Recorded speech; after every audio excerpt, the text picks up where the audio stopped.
뇌물수수와 횡령 혐의 등으로 1심에서 징역 15년을 선고받은 이명박 전 대통령.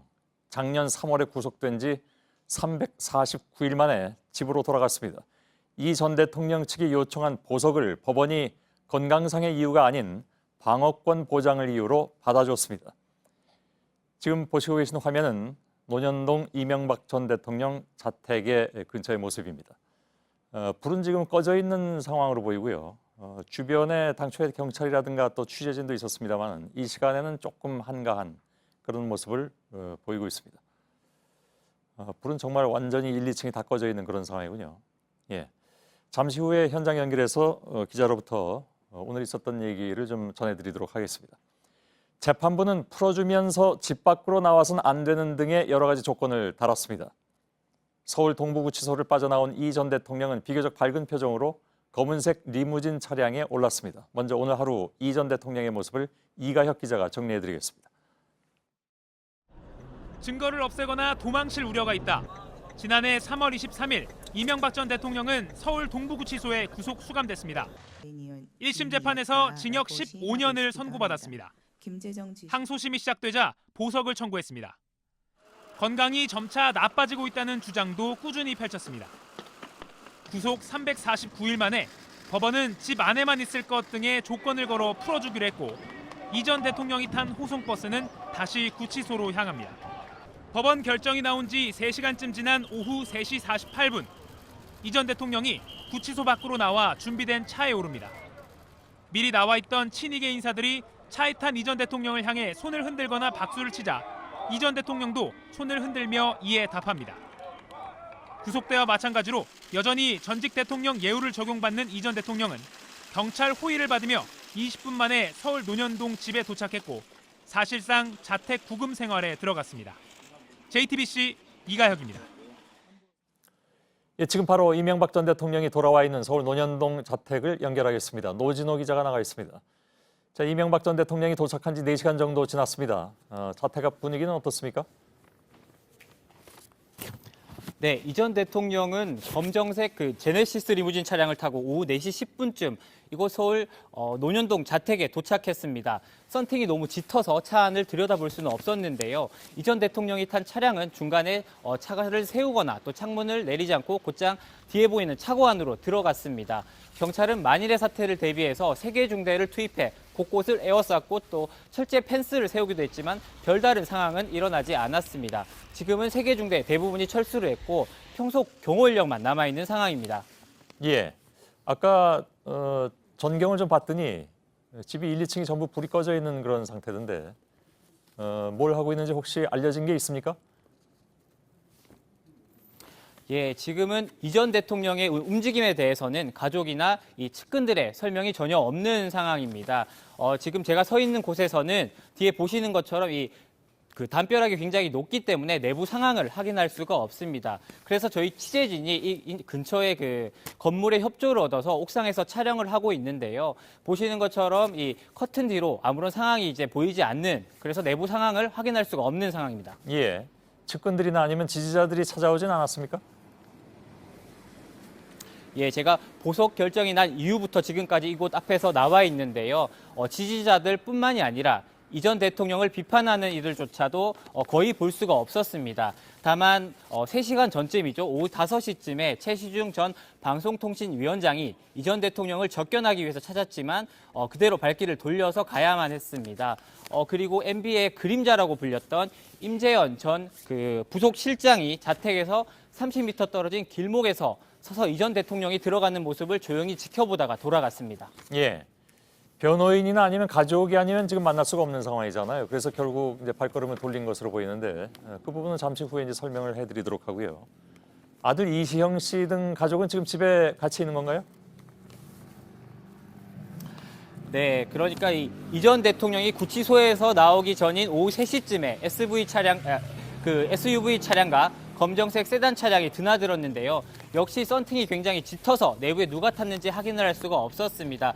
다만 이 차고 문이 잠깐 열릴 때 아기의 울음소리가 들리기도 했었는데요. 그래서 저희 취재진이 그 측근들을 통해서 확인해 본 결과 지금 안에는 그 김윤옥 여사와 그 아들 시영 씨 그리고 딸 주연 씨 등 가족들이 들어와 있는 것으로 그 확인이 됐습니다. 그리고 특히 그 김윤옥 여사 같은 경우에는 지난해 그 3월이죠. 이 전 대통령이 구속된 지 거의 1년 만에 이 전 대통령을 만났다고 합니다. 아, 그런가요? 예. 알겠습니다. 여기까지만 듣겠습니다. 노진호 기자가 전해드렸습니다. 수고했습니다. 법원이 허가한 이 전 대통령의 보석은 일종의 조건부 석방입니다. 그러니까 구속기간이 33일밖에 남지 않아서 보석을 결정했다고 했죠. 물론 이 전 대통령의 귀가는 잠시일 뿐일 수도 있습니다. 그러니까 2심에서 징역형이 나오면 그때 재판부의 판단에 따라서 다시 감옥으로 가야 할 수도 있는 것이죠. 이 때문에 재판부는 이 전 대통령을 풀어주면서도 만날 수 있는 사람과 지내야 하는 곳을 구체적으로 제한했습니다. 1심에서 15년의 중형을 선고받았기 때문에 사실상 모든 행동을 통제할 수 있도록 해둔 겁니다. 공다솜 기자의 보도입니다. 법원은 구속된 상태에서 1년 가까이 재판을 받아온 이명박 전 대통령을 풀어줬습니다. 대신 이 전 대통령의 내건 조건은 까다로웠습니다. 법원은 고액의 보석 보증금을 내도록 했습니다. 1심에서 중형이 선고된 만큼 보증금을 높게 잡은 겁니다. 법원은 몸이 아파 풀어줘야 한다는 이 전 대통령의 주장은 받아들이지 않았습니다. 재판을 위해 법원에 나올 때를 제외하곤 항상 논현동 자택을 벗어날 수 없습니다. 병원 역시 법원의 허가를 받아야만 갈 수 있게 됩니다. 자택에서 만날 수 있는 사람은 가족, 아내와 자녀, 그리고 자녀의 배우자들 뿐입니다. 재판 준비를 위해 변호인이 구치소에서처럼 만날 수는 있습니다. 이대로의 사람들과는 전화나 문자도 할 수 없습니다. 매주 화요일에는 석방 조건을 잘 지키고 있는지 정리해 재판부에 보고도 해야 합니다. 이에 대해 이 전 대통령은 보석 조건을 모두 숙지했다고 말했습니다. JTBC 공다소입니다. 이명박 전 대통령이 항소심에서 보석을 신청한 것은 시간을 끌어보겠다는 전략이 담긴 것으로 법조계는 보고 있습니다. 구속기간이 다음 달 9일에 끝나는데 증인들이 나오지 않은 상태에서 재판부가 선고할 것을 우려했다는 것이죠. 이제 시간을 벌어서 1심에서 불리한 증언을 한 증인들의 진술을 유리하게 받아보려는 의도가 있다는 분석입니다. 오늘 법원은 보석을 허가하면서 구속기간이 끝나기 전에 선고하는 것은 불가능하다고 말했습니다. 그러면서 재판을 충실하게 진행하겠다고 했는데요. 최윤경 기자의 보도입니다. 이명박 전 대통령의 구속기간은 다음 달 9일 0시에 끝납니다. 항소심 구속기간인 6개월이 끝나는 날입니다. 지난해 10월 2심 재판이 시작됐고 2달씩 3차례 구속기간을 연장했습니다. 하지만 이 전 대통령 측이 신청한 증인들이 대부분 출석하지 않으면서 재판은 더디게 진행됐고 2월엔 법원 인사로 재판부까지 교체돼 원점으로 돌아왔습니다. 이 때문에 재판부는 보석을 결정하면서 시간이 절대 부족하다고 말했습니다. 한 달여 만에 10만 쪽에 달하는 기록을 읽고 15명의 증인을 신문하는 게 어렵다는 겁니다. 법원은 구속기간이 끝나 석방되는 것보다 엄격한 보석이 더 낫다고도 했습니다. 구속 만기로 석방하면 돌아다니며 사람을 만날 수 있어 증거인멸을 할 가능성이 높다는 이유입니다. 반면 보석은 주거지와 접견인을 제한할 수 있어 문제가 되면 언제든 다시 구속할 수 있다고 설명했습니다. 항소심에서도 1심처럼 실형이 나올 경우 재판부 판단에 따라 보석을 취소하면 구치소에 재수감된 상태에서 대법원 재판을 받아야 합니다. 반면 재판부가 보석을 유지하게 되면 대법원에서도 지금의 보석 조건이 그대로 지켜집니다. JTBC 최윤경입니다. 이제 이명박 전 대통령의 2심 재판이 어떻게 진행될지가 관심이죠. 이 전 대통령이 풀려나면서 구속 상태를 벗어났기 때문에 재판부가 선고에 쫓길 이유가 없어졌습니다. 이렇게 되면서 말씀드린 대로 증인 문제가 관건으로 떠올랐습니다. 재판부는 정당한 사유 없이 나오지 않는 증인은 강제로라도 불러내겠다는 입장입니다. 김선미 기자입니다. 지난해 1심 재판에서 이명박 전 대통령은 검찰에서 자신에게 불리한 진술을 한 측근들을 법정에 부르지 않았습니다. 함께 일한 사람들을 법정에 불러 거짓말했다고 추궁하는 건 금도가 아니라는 이유를 댔습니다. 이들의 진술을 근거로 징역 15년을 선고받자 2심에선 전략을 바꿨습니다. 측근들을 증인으로 신청한 겁니다.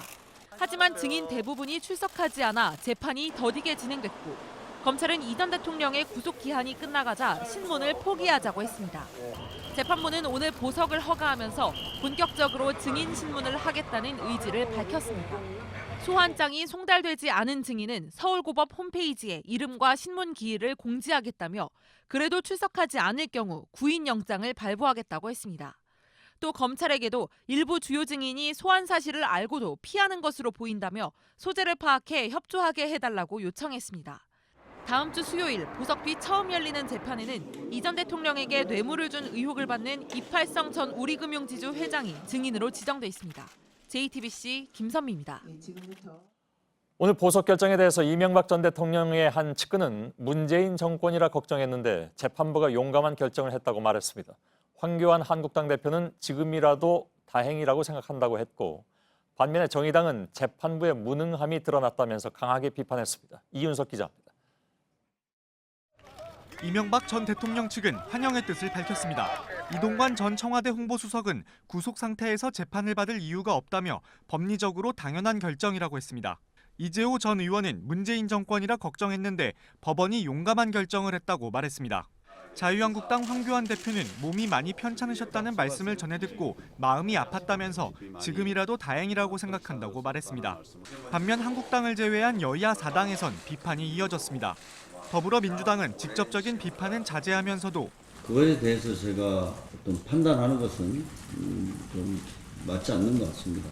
재판이 제대로 이루어질 수 있을지 걱정하는 목소리가 들리는 건 사실이라고 덧붙였습니다. 당 대변인 역시 국민들의 실망이 크다며 향후 재판 진행은 더욱 엄정하고 단호해야 할 것이라고 말했습니다. 바른미래당은 법원의 결정은 존중한다면서도 보석 제도가 불공정하게 운영된다는 비판이 있다는 입장을 내놨습니다. 정의당과 민주평화당에선 좀 더 강한 비판이 나왔습니다. 재판부가 이 전 대통령 측의 재판 지연 전략에 제대로 대응하지 못했다고 주장했습니다. 이명박 측의 꼼수에 놀아난 재판부의 무능함이 고스란히 드러난 것입니다. JTBC 이윤석입니다.